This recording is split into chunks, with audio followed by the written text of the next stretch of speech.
Here at 288 Homes early this morning, a Pasadena police vehicle was stolen. The suspect led the police on a high-speed chase. He eventually crashed and ran away on foot, but is now in police custody. Prosecutors say it'll likely be a couple months before we hear whether the High Court decides to accept the recommendation of actual innocence for Otis Mallett. From downtown Houston, Lauren Taylor, Fox 26 News. Here, just behind me, is the Dew Plantation House, built in the 1900s, and has made a historic mark on the development of what is now Missouri City. In Missouri City, Lauren Taylor, Fox 26 News.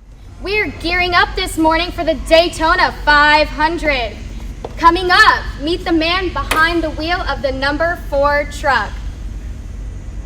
What influenced you to make the switch to being a race car company? Oh, I've done this basically my whole life. I mean, that's really the only reason I went to try to make a good living was so I could afford to race. My dad raced when I was a kid, and I grew up at the racetrack, and that's all I wanted to do was get in one. And I think I had my first opportunity around 13 or 14, and awesome. been trying to make enough money to do it the rest of my life. Racing, yeah. Great. So the truck you're racing this weekend, what's the difference in the operation and construction when racing this truck versus the one you're going to race when you go to Las Vegas?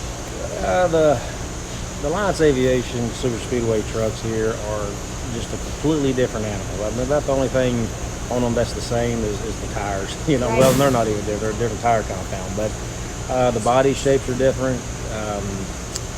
Talladega and Daytona are just such an odd animal. You run in a small pack. You're very restricted on engine horsepower.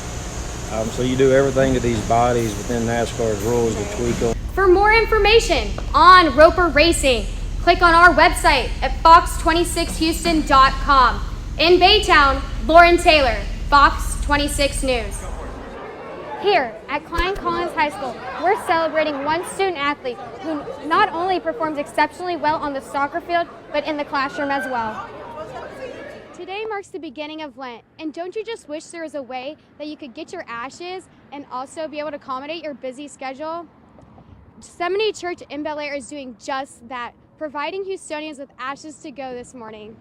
I'm saddling up this morning at Energy Arena with Rodeo Houston's Cutting Horses. This event historically started when cowboys would herd cattle on the open range, but has now become a competition and a true test of the horse's agility and athleticism. At NRG, Lauren Taylor, Fox 26 News. Today, as George Floyd is laid to rest at the Fountain of Praise Church just behind me, being present in this moment as I witnessed the Houston community and surrounding communities come together to say goodbye to George Floyd. It is a moment of reflection to not only better ourselves, but to treat each other with dignity and equality. As a young American living in these unprecedented times, it is important that everyone's voice remain heard. Our generation and future generations are making a movement to live in a more peaceful world where everyone is united. At Patrick Daniel Law, we support the call to action to end social injustice and stand united behind the African American community.